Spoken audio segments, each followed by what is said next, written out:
Hi guys. Today I'm going to show you how to make a leash, a dog leash, strong enough to hold a 75-pound husky pulling you in the morning. I've already done all the measurements. I'm already tied in here. If you need to know how to make the measurements to do this, I'll gladly explain that as well. It takes time. It takes a couple trial and errors. I've been making necklaces and this stuff for a long time, since the early 90s. But basically you measure your arm's length of whatever material you're using. So 2 arms lengths of material is long enough to do a necklace. However long you want your leash, you have to multiply it. So I'm doing approximately 8 arms lengths of this string, which is hemp, all natural. And then the middle piece, which is the leash itself, I've already measured that as long as I want it, and I'll show you as we go. Alright, so today's stitch, I just want to make I will actually make a spiral stitch. Alright, so I've got it divided equally on my right and on my left side here. Get this out of the way. Let's get stitching.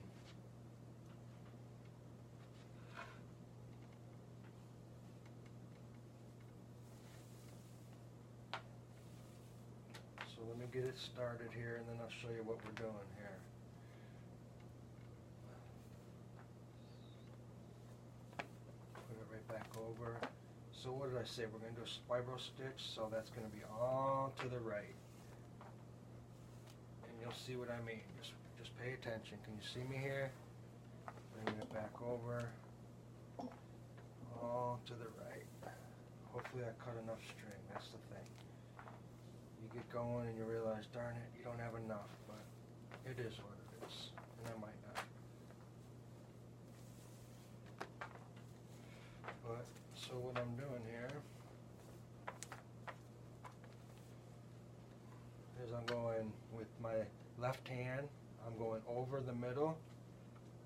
With my right hand, I'm going over the one that I just brought over, taking that and going underneath the middle string and through the left hand loop.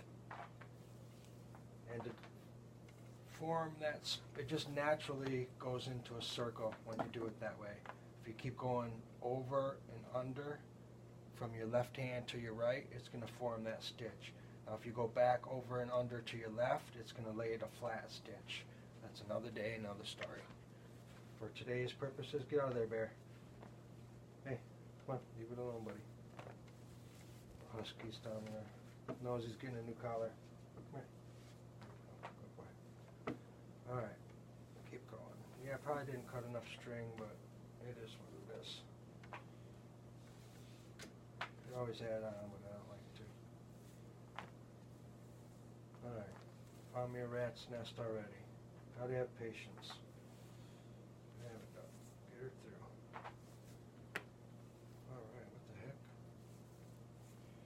It's always like this when you first start it. Unfortunately. My dog just walked through it. Alright, where'd we go here? This is what you don't want to do. Alright, we're back. And I'm just using my belt to tie into. I wrapped it around a chair, and then this right here is the actual leash itself. You can already see the stitch forming. Alright, so I can get in and out of this because I know I'm doing a spiral stitch, and it's always just to the, like I said, left hand over. So once again, can you see that? Yeah, you can. So left hand, middle string, right hand. I keep them in my hands at all times. Alright, so left one over, the right one over that, and then under the middle and through the left one. Push it through, tighten it down, bring your string back over, and repeat the process. Once you do 3 or 4 stitches, you want to push up. Push the stitch up. Keep it nice and tight. you just keep going. Takes a while.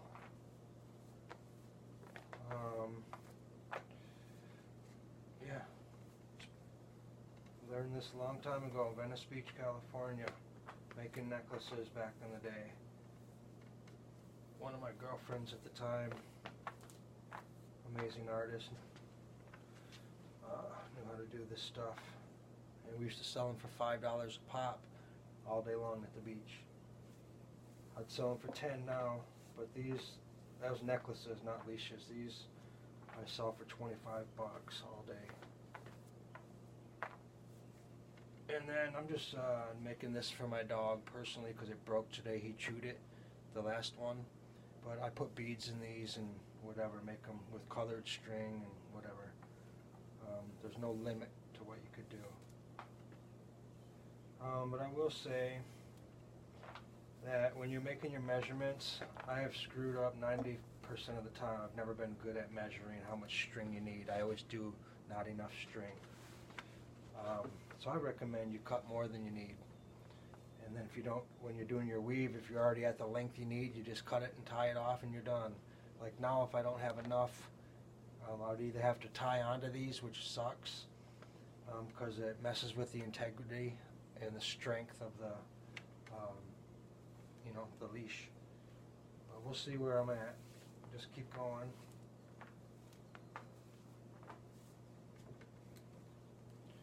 And I bought, this is all natural hemp. It's I think this was like $8 for the big ball at Walmart. You can order them online and it's a lot cheaper. The last couple I did, I made out of paracord, which was like 15 bucks for a ball of that. And I didn't see any difference, so I like my hemp. This is lightweight and all natural, non-bleached, like I said.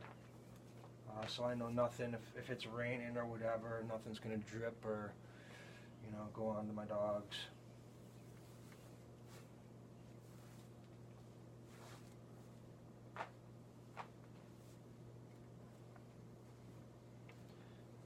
Make sure you keep pushing it, getting it tight.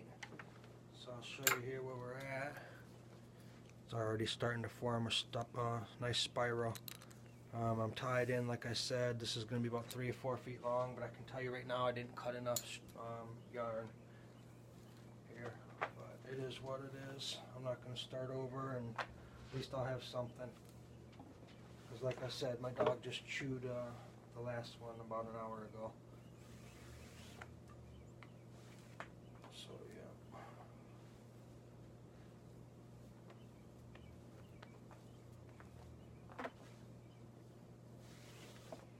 So, I don't know if you can see that, but I'm just repeating it and repeating it.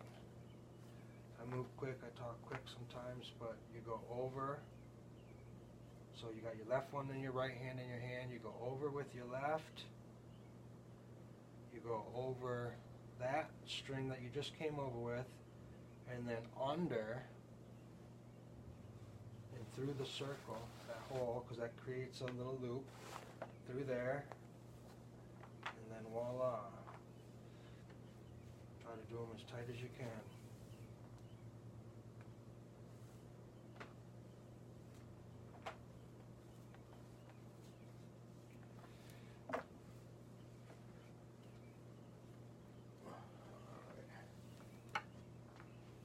And every once in a while, you get little knots from it flipping and stuff like that, so you can just undo them.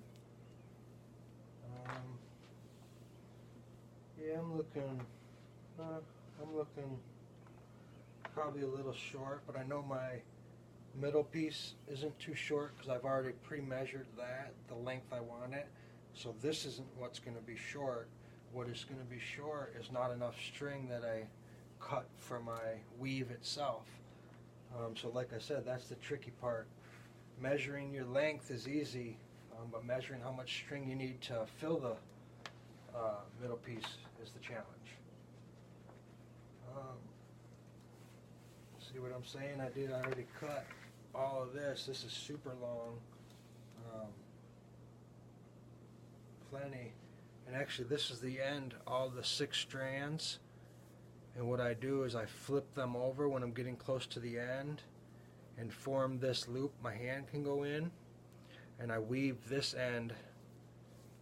I'll cut it even, off these 6 strands even, and then I'll weave them in about 3 to 4 strands back, and then it'll have this nice loop for me.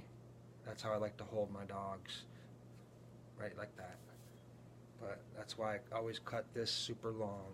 So I gave myself enough room here, but I didn't give myself enough room here. Alright, so that's what you do. I want to keep this kind of short. I'll show you once again here. It forms a nice circle. You just keep going all the way down, repeating left over right, under the middle strand and through, and then you tie it tight. So that's what you do. You can please like and subscribe. I have no subscribers here on this channel, Running Wind Adventures. You could leave a comment and questions, and I certainly will answer you immediately. Okay, thanks for tuning in.